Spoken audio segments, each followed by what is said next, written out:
What is a soliloquy? A soliloquy is basically a long internal monologue that the character speaks, usually to himself. You're hearing the person's thoughts. This is usually done so that the audience understands what the character is thinking. Without it, they wouldn't know what's happening with the character. A very famous soliloquy, and there are many, I'll mention two. And you can check my playlist I have on Hamlet and Richard III. So we'll start with Richard III. Richard III, it starts immediately with a soliloquy, and he is talking to the audience. And he is talking his thoughts.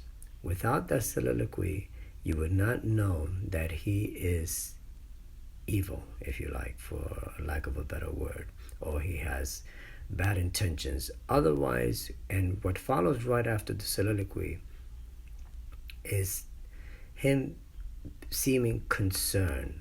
So there's the hypocrisy. He's holding all this, and he explains all of this on the first soliloquy. Again, that's Richard III, and you can check my playlist. I have the monologue there where I acted, and you can hear it for yourself.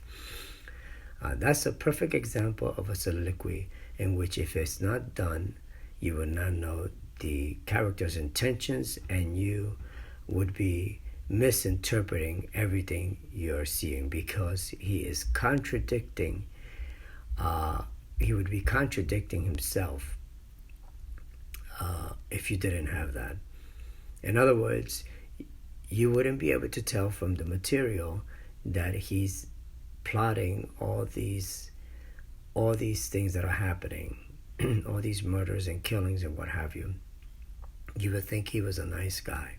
That's why that soliloquy is introduced from the very beginning, so you know why, who he is, and not only who he is, but why in his mind, because remember, it's from his thinking, he is doing what he is doing, and what his ultimate goal is with it.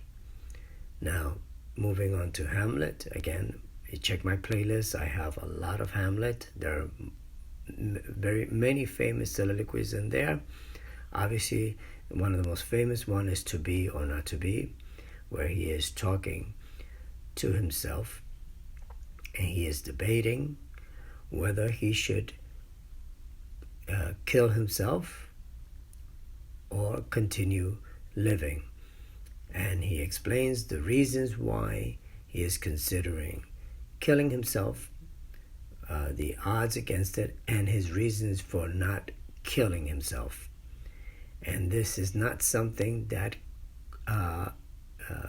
unless you have a scene between him and another character where he is actually confident enough to express all those thoughts and the debates, here it's done in soliloquy. Now, an aside, which is a little bit different, is just a 1 to 2 sentence thought that's given out to the audience. Now, an aside, audience or viewer, because this can happen in movies. Now, in movies, famous examples are probably Annie Hall. Woody Allen steps out of his character to give us his thoughts. He tends to do that quite a bit in in his movies. Another is Ferris Bueller's Days Off. Excuse me. That character tends to also talk to us, step us outside of his character to tell us what's going on. And there is another movie which escapes me right now with Christina Ricci, and she also, her character does that, where she's speaking to the audience, her thoughts. You can leave in the comments if you know the name of the film. You can write it down there. But going back to Hamlet, and those are asides in the movies that I'm talking about. If they get to be a bit longer, then there are soliloquies. The aside is usually one or two sentences done out of the character, and the other characters do not hear this. That's very important. They do not hear the asides. This is done for the benefit of the viewer or an audience sitting in if it's a stage production. Going back to the soliloquy is, as I said, private thoughts that otherwise you would not know. Like in Hamlet, we also have Macbeth. Is this a dagger which I see before me? Or is it a fiction of my mind? I can't remember the monologue. I haven't worked on it. But that's another very famous soliloquy in which you are hearing the thoughts of the character. I think Lady Macbeth also in Macbeth, and her removing the blood from her hands in a dream sequence. You check that out. Also, as I said, you check my monologues. I have now monologue, which is a little bit different than the soliloquy. Soliloquy is really not. It's not a character talking to another character, whereas a monologue, even though it could just be a long speech that you're talking to an audience. Obviously, one of the famous ones is Julius Caesar in the play Julius Caesar. Antony speaking to the crowd, friends, Romans, countrymen. And you can check my playlist. I also have multiple interpretations of that.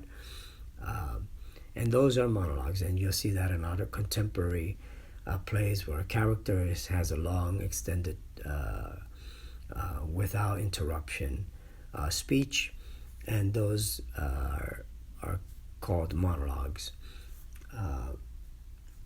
Now, when you hear nowadays interchangeably, monologue and soliloquy are used interchangeably, but there are slight differences. As I mentioned, the soliloquy is something you do talk to yourself. You're not talking to anybody in particular other than the audience. Okay? And the monologue can be either a soliloquy, okay? Somebody asks you for a classical monologue. Obviously, you can choose the to be or not to be, or any of the long, about a minute or so, speeches that a character will have. And I mentioned Shakespeare, but I'm sure there are other classical plays also with this. You'd have to look into that, do some research. And the monologue, as I said, is a speech that comes out of the character and is telling another character, or it can be soliloquy, which is you're expressing your thoughts. And so, as I said, they are used interchangeably now. And if you are getting technical, you would have to go into a dictionary and look up and see what the technicalities of one versus the other. But all you need to know is that it's a good long speech, usually around it's not 2 lines for sure. It could be 30 seconds, a minute, 2 minutes, 3 minutes, 5 minutes. Eugene O'Neill has long speeches in one of his plays where it goes on for pages, where the character is talking at a bar, and it goes on. Technically, it's almost half an hour speech. And again, the name escapes me here, but this is Eugene O'Neill.